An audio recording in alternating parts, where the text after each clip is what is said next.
Ramhlun Vengthlang K3P member te in zawai in chibai kabu ka cheu veni hian 21 pages hun kan ron hmangdona hitilai hian question son ni pakhat oma chu de ron chan ka tum don ani ama sabera chon mi pui ma izai masak ber kumle amun ti ani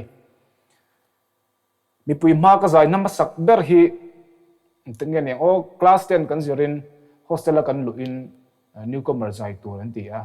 chu ka zai na masak ber ani o mange chun K3P a hian class 12 kan zirin ka zai ve avoi khat tiang chu ka zai na ang ani deuh mai hlai phuat to emeng zan ngai phuat to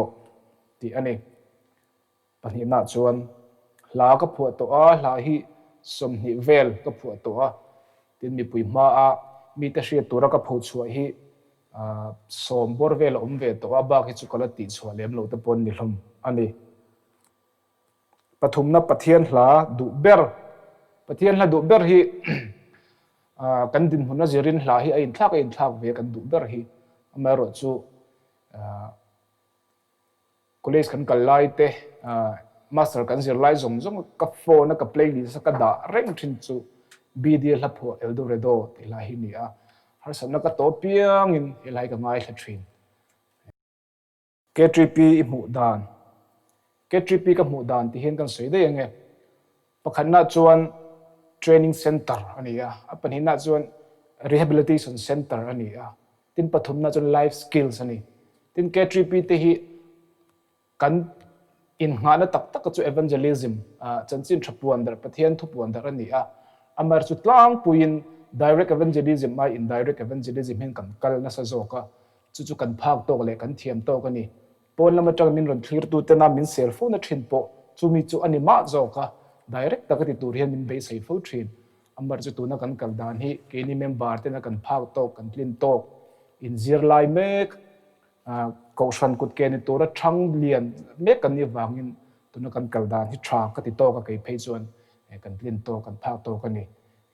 ke ni phei ngat phei chu K3P hi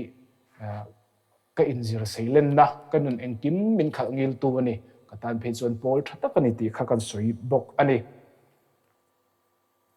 adot le chuan khovel mishing tu ma in rong sen hi la mu ve lo ta se rong sen om dan chu engtin ngei hrin fiang ti ni ti ka hrin fiang o sen ani deuh top mai rong sen hi ke ma ching ka mu chuan pangpar atang te puna hrin fia thei mi thei om mek ka hre lo le helai ta hi chu har khop mai adot le chuan khovelai o ber ti ni khovelai hian o chak te kan nei nuala amal taka io ber han ti han chan fak tu ri ka hre chuang lo khovela tha kan ti ber te ro hlu kan ti la li so ha nein ke si a che zo khovela hen enge o ber dang ka hre chi lo ani iso zirti razinga khan tel ve tala atu ber khange in rin engwangin ti ani iso zirti ra khan tel tai la chuan petera kha kan ni ka in ring tin petera hi anun hi ati nge abuai ve na sa a kan soi du pakhat chula hen thui do lekin kan soi te ka pian tharna apo hin assurance of salvation kan nei na chu petera nu na tang hen ani i zirtirte lali suwa athia thole po khan zirtira po khan lo tel to lova khati khopala li suwa ta na thi ngam si kha lali suan thi che khan lo tlan san dai baya lali suwa thia ron in lar le po khan zirtir tele petera hena washil ro atingat me ni chu wan petera ang hi ka ang ka te ke po chang chuanin I kanun hi pathian ta na ka in manga K3P ate rong bola te ka in man nu po hian zirtira tel tlak lo K3P member ni tlak lo o mga kanun te hi tam ta ko om thina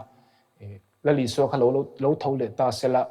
K3P member te le I sa washil ro ati ang hun tur tam ta hi kanun hen tong ve thinin ka hria chu wan chon petera hi ka ang lein ka in thina ni ti kha kan chang ani ka chang fem ka shelo izai to na nuami ti ber le hlok pui ber ti ani ka zai to na hian nuam anuam ka ti deuh veka han hlok pui ber han soi tur po ka shelo ambara chu nuam lo ti deuh chang hi chu kan nei thin zo ani chu po chu tam lo voi ni vel aniang kan zai che deuh thek awang han nuam kan pelo pum pela hote ha kan cha ka tiang vel chu ni Bible chang du ber hi samza pathum na le rombung riat chang khat chu te chon Krista isu be tan chon thiam lo chan tian reng om to lo ti hi ka du ber thin ani dam doi ni don ta la eng dam doi nge ni irin enge chan dam doi ni don tai le chuan paracetamol kan ei ka rin ring a chan chu mi te hi ka fiam pe ya mi lungai nai mi lom na kan ei ka in ring ma zo ka wangin chu paracetamol ni ka in ring ma ila phuazi nga pakhat lei phuat chan min hril theyangem chu mi hla chu khongai min sak theyangem sak don nia lai ka phonol tua vene ka soidu chu tuna hian ti hla hi ka phua hi zana ka phua ka thian pa hi PhD thokania MES ani azana hian kan office a thil ka theng hilamin vakal puilok te tia kara ka lo om lai hianin ani kha office han kala zana kara khan hla ka lo ngai thla kalangai thla khan min influence ne boka hla ka lo siam zo der maya chunin ka thian pa ron chu thla khan la ka phua zo der ania ka tia ilem lutup atia mase ka phua zo ta der maya ti khan alrik se ha kan zia ka ngai to na khan chun ka ho vele ka ziak chuaka chuan ma se ka ti chuak lok lova athluk te ka siam moi zela chutia ka siam lai hla ka siam lai chuna mak khum mai he hla hi mi tran puina hla ania pathian khan min ron fia ka ti mai jing khat chu ka tho tur hi kanina hian mi chenau pom hi lo oma tunge mani o kan ti chu kanu hian a dor ko ta hian mi chenau pom pakhat hi kalna mai tur she lo omna mai tur she lo kha alo om reng kha lo mu kha kan ina khan aron shwai hawanga thlan hi chuang bel ha kan om puan no te nei chung jong kha te chuanin a chung tena an pom ma chu an ti mayang kan hena khan om char char kan hriat ngai pon ni lova khatiang khanin helha kap siam lai te hianin a hla ke ma fi nan khan mi tran pui tur tam tak kha lo kala aron thenga kanuna chon hela hi kadu berte ji ga mi ve thau ni khala phoji nga po chuan ka soi fia thiam lo wa soi dur ta ma soi don tai le chna reilu tu kong ti khala ti khan kan soi mayanga chuanin kan sanga tu na ai ka thiam ten oma min ron tel pui sela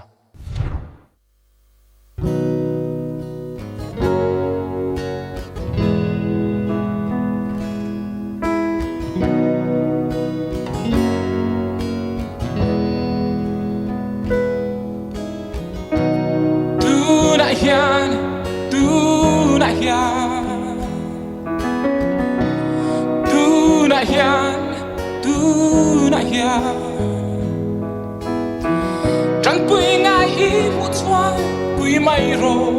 tu na hian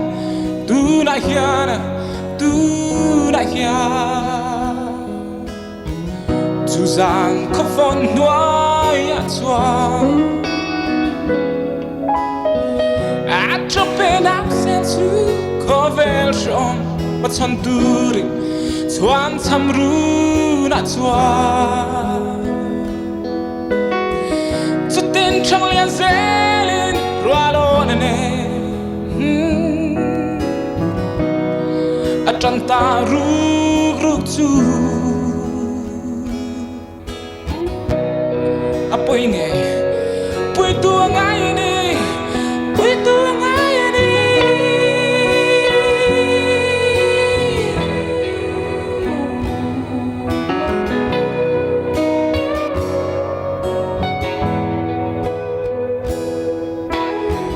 Chuan chăm nghe na ei tur pe sil phen nei lo te chu tua mi oi sum le pai te chu thola we love you zoram nuam sia ma mang u tu na khan tu na khan tu na khan tu na khan chân bụi ngài ý mu chuan bụi mây rô tu na khan tu na khan tu na khan tu na khan tu na khan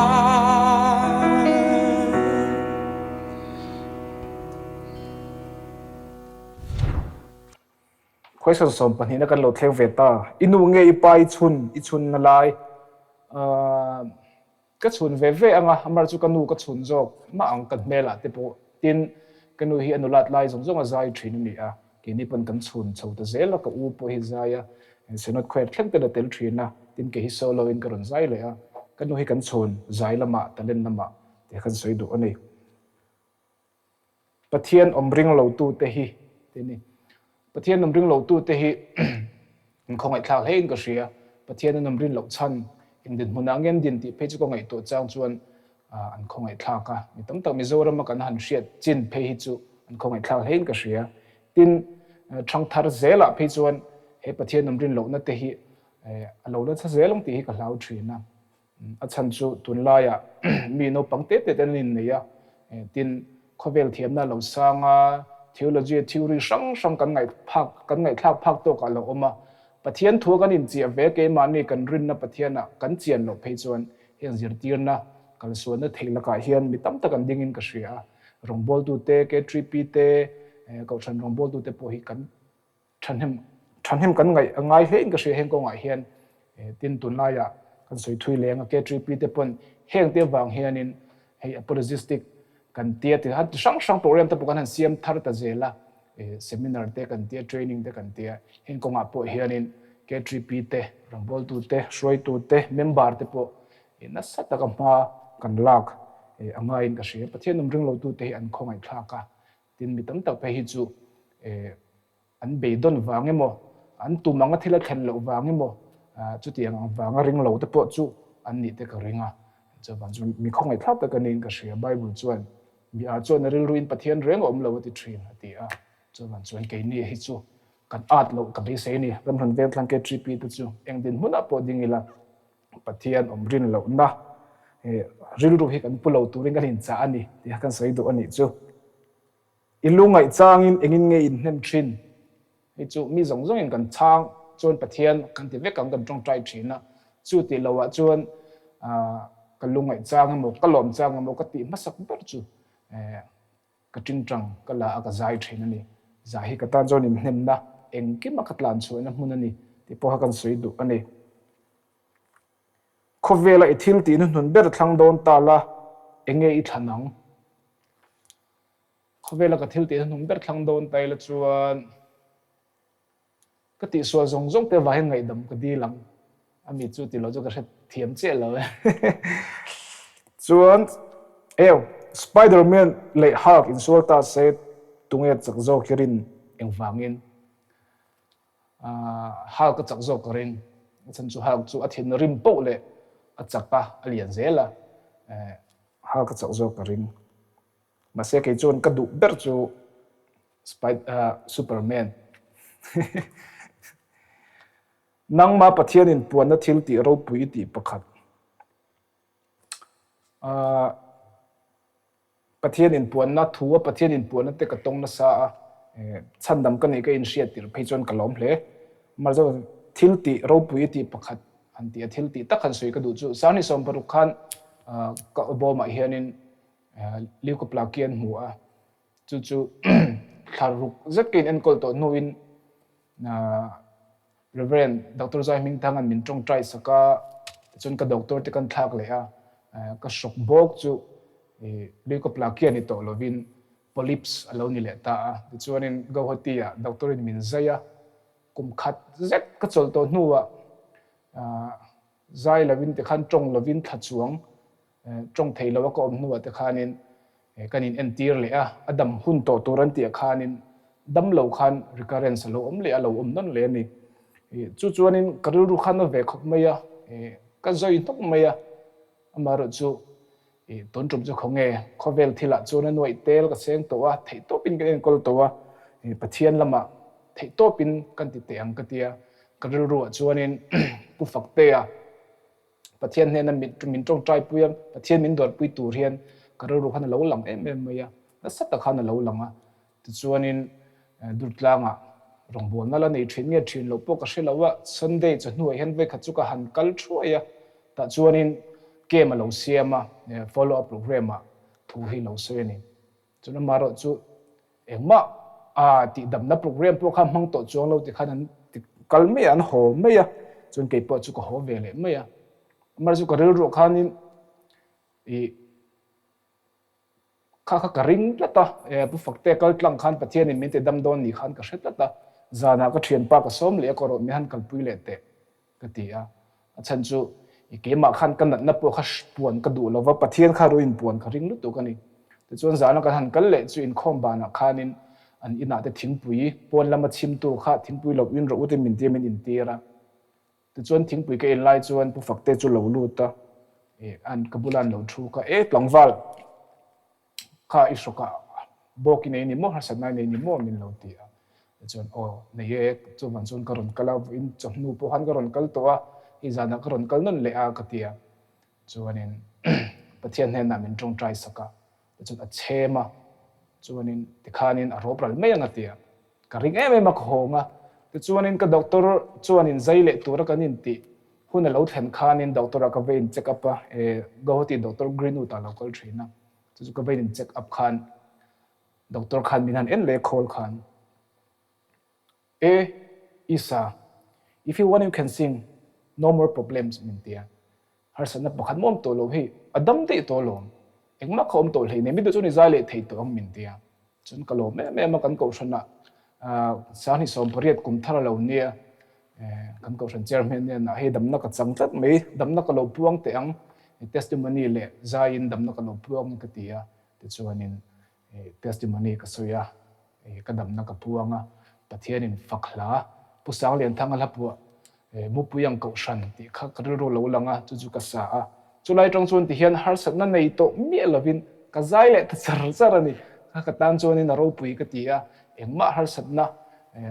ka shoka te nei to lovin kan zai le thei te hi pathianin puan na ro pui tak ka chan nei in ka sia kha toy theng ber kan soi du chu nei a ngai thlang nom de soi kha ai po khan soi sei tur chu tamin ka sia ma se kha kan du to ko nge zirla ni chunga ke trip in man hi kalkop thein isia em anti hi adu tan chona theya kan du thanna ni ka sia ka thian te zinga te le ha kan zir lai po kan zir pui tam tak te hi ke trip in mang ren chunga le khazir an ni a chu vein ni hian mizoram sarkar hnoi pho hian officer lian tak an ni fekani kan du thanna na satakin in hatani than kha chuanin le kha ke trip kan man chun le ha ka zir theilo an ti ni chuan ka dem than lawa amaro chu a thaber chu kanin man kop thei ke ma ni kanin control theya khatiga kai man kop thei thaber ka tia kan du thanna in hatani ke trip in mang chunga le khazir te hi an lo cham ngai chung lawa ati thaber ber ne hu kan ka lai te pon to par kan nei ho tu chu kan ke trip ob te kan ke trip shoi tu te ve ka kha ne hu to par ni thin te kha an ni mizoram chunga po mizoram university po hian ani thowa kan le khathiam kan officer nei that te hi thalai shoi tu thalai in mang ten ni kan du thanna in thui hlein ka sia ti ha kan soi du a thaber kan thlan thiam zela hi ke mani tan thaberin ka sia engin nge ti chak ti phu thin che mang ina he min ti chakin min ti phur ani visual mitling lo deuh kani chungpo a rongbol tlak lo le kain hriat lai po pathian hmangai na ka hriat thian min ti phura min ti chaka ti min hmangai tu nu le pa ka nei ni kain hriat na te thian ka nei ni kain hriat na te u nau ka nei ni kain hriat na te min hmangai reng tu nom ni ka hriat na te hian min ti chaka min ti phur thin ti ha kan soi du boka adot le chuan idam chunga iti mialo tur thil pakhat nge ne ti zo hin kan chang dei nge kan dam chung hian kan ti lovang kan ti te poi lo ti pal de kan lo nei ya hi chu ka ti du lo mai kan ti te poi tam tak ti kan nei thin ani kan din hun in azir lo hian kan ti lo tur te kan om nam hun in azir lo hian kan ti lo tur sol tam tak te kan lo ti fo thin ke ngei po hi chu ka ti lo wang hi chu ka sei lo wang hi chu ka ngai thal lo wang ten chon ka om lo wang ka ti ang hian om chang tam tak ka nei thin ani ti mi lo tur thil pakhat han soi fak tur hi ka tha thiam lo ba chu ai ma chun ti hian kan soi anga em din huna po lo ding la pathian in min ngai dam thei lo ni in hriat tlat nat te tin pathian om lo ni rin tlat nat hi kanuna chon thleng lo sela ka du ber chu ni pathian chon mi sual ber po ngai dam theia pathian chon eng din huna lo ding to po hi khai chok thei ni ti hiring kat dila ti zong kan chang thei te ang fiat a zo da ta ka chang lo mi thei i hun lu tak min pe ka wangin kan lom be kan hun ti top nan khong in la pakhat min sak sak le theiang em passion som ni pakhat che ka chang zo ta a kan sak sak le theiang vini hian artificial do mi hla che ton la lian top nan sak ka du a elai ka du em em mai ni ke ri thei chaw le saruak hian i khoi na karon dil min har su ti hi ke in me in ka hria ron sak ka du ni kan sange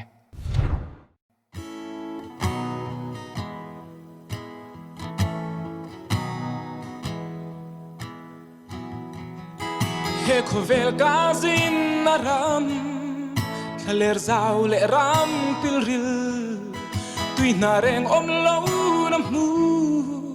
thina ten tha an zarna lun lo tu nu chon rama a chau trino ka shin nu ni hi ka velin thi min bom nun no kong ka chui thiam lo tua la liano lo nai la i me moi min hu ti ro e re thei chao le se ruak ya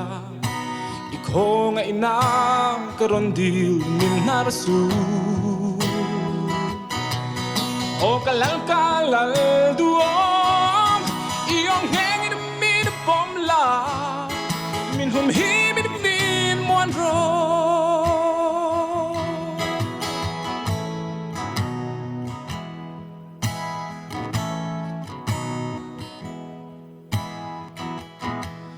o kalal nun ne bay si rin na min siam tu fam kim na kong ral muanga ni tinino min shuai ro he khovel sho ma hian mangai tu reng nei lo vi maria ten ka tham vela oi su min cham dam ro